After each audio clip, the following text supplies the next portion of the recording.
श्री गणेशाय नमः। श्री सरस्वत्यै नमः। श्री गुरुचरण कमलेभ्यो नमः। श्री माता पितृचरण कमलेभ्यो नमः। विघ्नेश्वराय वरदाय सुरप्रियाय लंबोदराय सकलाय जगद्दिताय नागाननाय स्तुतियज्ञ विभूषिताय गौरीसुताय गणनाथ नमो नमस्ते।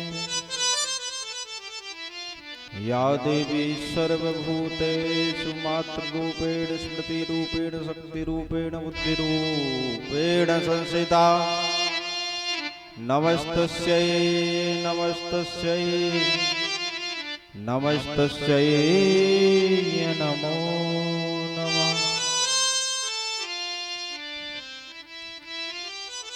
वंशे विभूषितकरा नवनीरदाभा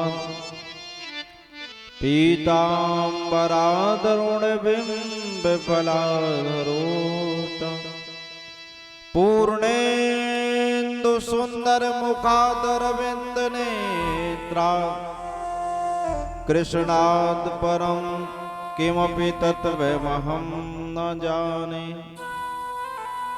कृष्णत्वदीय पदपङ्कज पंजरान्ते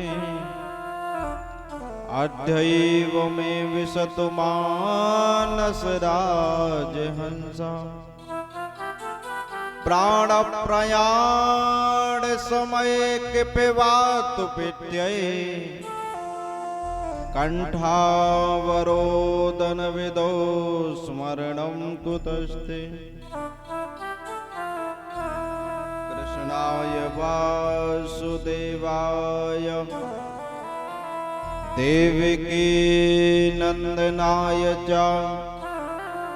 नंदगोपकुमाराय गोविंदाय नमो नमः।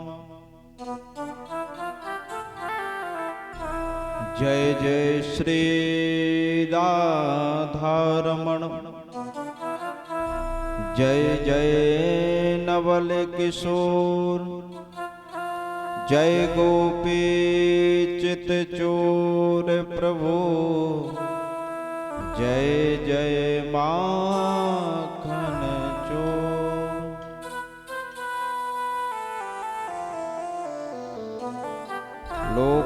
लोकाभिरामं रणरंगधीरं राजीव नेत्रं रघुवंशनाथं कारुण्यरूपं करुणाकरन्तं श्रीरामचन्द्रं शरणं प्रपद्ये। अतुलित बलधामं हैमशैलापदेहं धनुजवन कृशानं ज्ञानिनामाग्रगण्यं सकल गुण निधानं वानराणामधीशं रघुपति प्रिय भक्तं वात जातं नमामि। पापोऽहं पापकर्माहं पापात्मा पाप संभवः त्राहि मां पार्वती नाथो सर्व पाप हरो भव। अखंड मंडलाकारं व्याप्तं येन चराचरं तत्पदं दर्शितं येन तस्मै श्री गुरुवे नमः। श्री राधा मेरी मात है पिता है घनश्याम इन दोनों के चरणों में मेरा बारंबार प्रणाम। प्रेम से बोलो भागवत महापुराण की जय। भाग्य बिहारी लाल की जय। जी महाराज की जय। शंकर भगवान की जय। जय जय श्री राधे।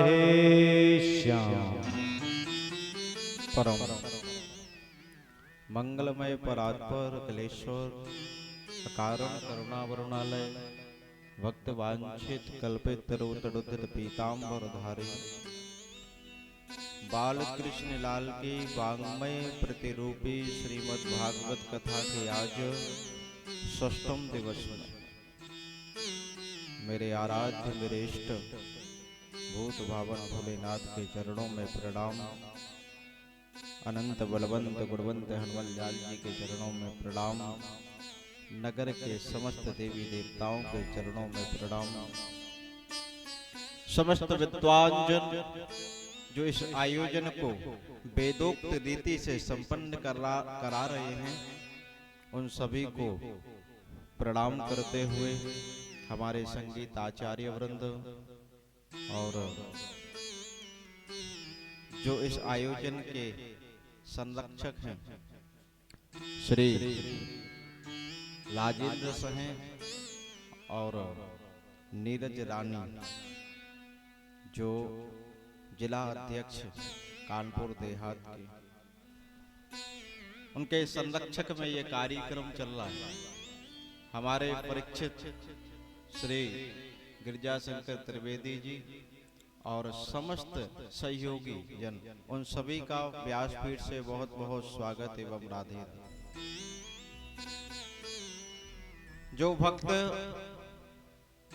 जो कृष्ण अनुरागी कथा रसिक इस कथा को YouTube के माध्यम से श्रवण कर रहे हैं, उन सभी भक्तों का व्यासपीठ से बहुत बहुत स्वागत एवं राधे राधे।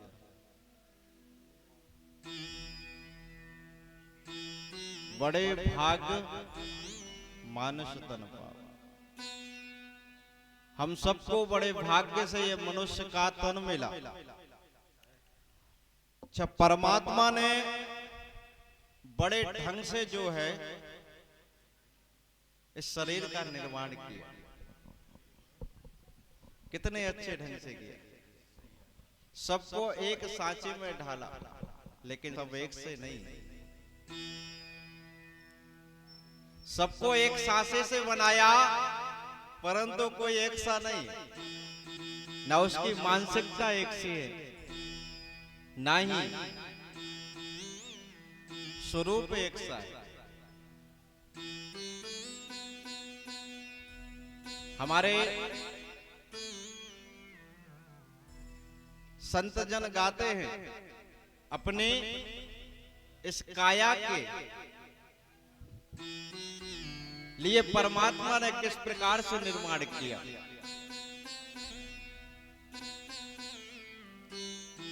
एक संत गाते थे, अरे काया कुटिया निराली, हो काया कुटिया निराली, जमाने भर से काया कुटिया निराली, जमाने भर से।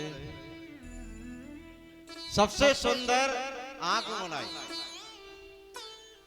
सबसे सुंदर आंख की खिड़की, जिसमें पुतली काली, जमाने भर से। ये आंख बनाई, ये बाहर का सब देख सकती, परंतु अंदर का नहीं देख सकते। आपने देखा होगा घरों में जो खिड़की अब लगने लगी कि आप बाहर का सब कुछ देख सकते हैं, परंतु बाहर वाला अंदर का नहीं देख सकते। इसी प्रकार भगवान ने कितने सुंदर ढंग से इस काया का निर्माण किया।